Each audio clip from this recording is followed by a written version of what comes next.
Shalom frères et sœurs, je crois par la grâce de Jésus que vous allez tous bien. Nous continuons sur l'étude du premier livre de l'apôtre Pierre. Aujourd'hui, nous nous intéressons au chapitre 4. Dès les premiers versets, Pierre nous encourage à nous armer de la pensée de souffrir aussi dans la chair, comme Christ, notre Maître, a souffert lui aussi dans la chair.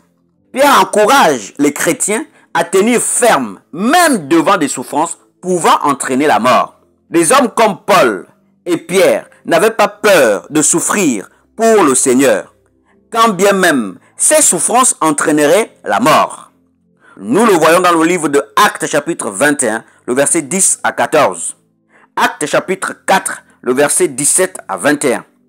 Actes chapitre 5, le verset 40 à 42. Outre les souffrances physiques, d'accord, ces souffrances peuvent aussi être morales. En effet, les gens avec qui nous pratiquions les péchés nous trouvent étranges et finissent par nous rejeter. Puisque, en acceptant le Seigneur, nous acceptons aussi de tout perdre pour le Seigneur. Nous perdons les amis, nous perdons les copines, nous perdons les petits copains, nous perdons les petites copines pour le Seigneur. Ces souffrances peuvent aussi être d'ordre familial. Certains, en acceptant Jésus, sont rejetés par leur famille biologique. Au verset 6 de 1 Pierre chapitre 4, quand Pierre dit que l'évangile fut aussi annoncé aux morts, il parlait en réalité des croyants qui avaient entendu et accepté l'évangile de Christ quand ils étaient en vie et qui étaient maintenant morts au moment où Pierre écrivait. Que dis-je? Dictait cette lettre. La fin de toute chose est proche. Donc la fin du mépris des chrétiens est proche. Donc la fin des souffrances physiques des chrétiens dans certains pays hostiles à Jésus est proche.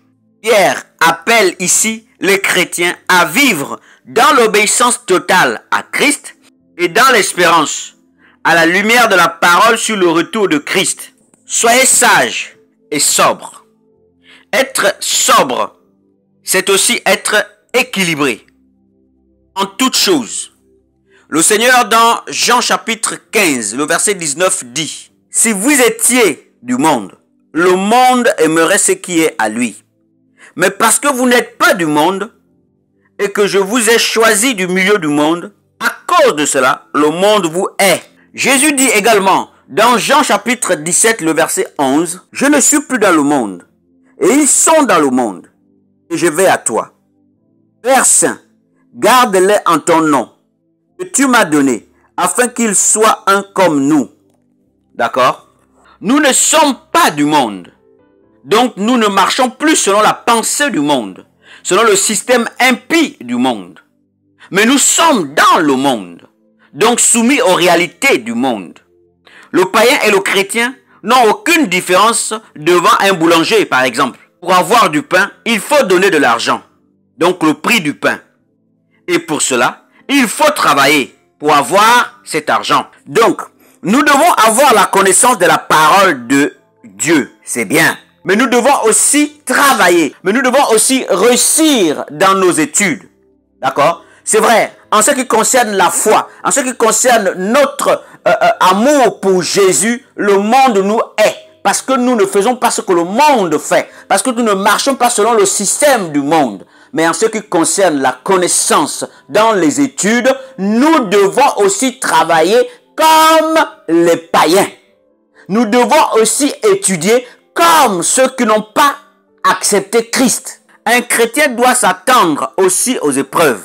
Nous ne devons pas être surpris des épreuves qui peuvent survenir dans nos vies comme quelque chose d'étrange, comme Pierre le dit. Nous devons savoir que être chrétien dans ce monde implique à un moment ou à un autre à être confronté à des épreuves. Nous voyons dans le livre de 1 Pierre chapitre 4, le verset 12. Nos épreuves ne doivent pas être causées par le péché. Nous le voyons dans le livre de 1 Pierre chapitre 4, le verset 15 à 18. La Bible dit dans le livre de Ésaïe chapitre 45, le verset 7, « Je forme la lumière, je crée les ténèbres, je donne la prospérité et je crée l'adversité. Moi, Yahweh, je fais toutes ces choses. » D'accord? Mais la persécution n'arrive pas par hasard. Dieu la permet pour éprouver le croyant, pour éprouver le chrétien. Dans quel but? Dans le but de produire la patience chez le chrétien. D'accord? Pourquoi? Afin que le chrétien, d'accord, soit accompli, soit parfait, sans faillir en rien. Comme nous le dit le livre de Jacques chapitre 1, le verset 2 à 4. Le chrétien persécuté pour sa foi participe aux souffrances de Christ. Il souffre en faisant ce qui est juste. Quand un chrétien souffre, la présence de Dieu repose sur lui d'une manière spéciale. Et cela lui donne une force et un courage surnaturel. Nous le voyons dans le livre de 1 Pierre chapitre 4, le verset 14. Si vous êtes outragés pour le nom de Christ, vous êtes heureux. Parce que l'Esprit de gloire, l'Esprit de Dieu repose sur vous. Pierre nous dit que personne ne souffre, d'accord, comme meurtrier, comme malfaiteur, comme voleur, comme adultère et tout le reste, d'accord? Mais si quelqu'un souffre, d'accord, comme chrétien, il n'en est point honte et que plutôt il glorifie Dieu à cause de son nom. Ces souffrances-là, c'est pour épurer le chrétien, comme nous le dit le livre de Jacques chapitre 1, le verset 2 à 4. D'accord? Au verset 19, Pierre dit ainsi que ceux qui souffrent selon la volonté de Dieu remettent leurs âmes au fidèle Créateur en faisant ce qui est bien.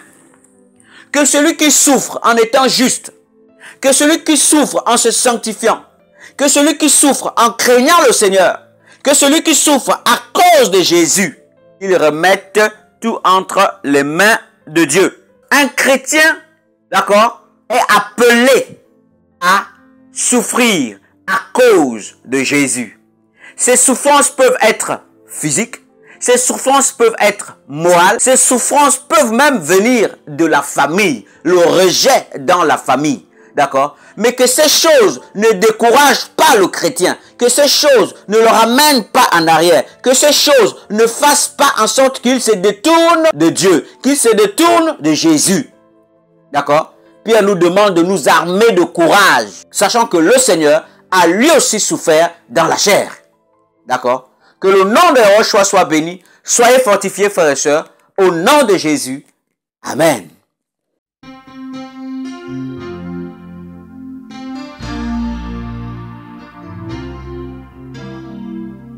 Dieu a une armée qui se lève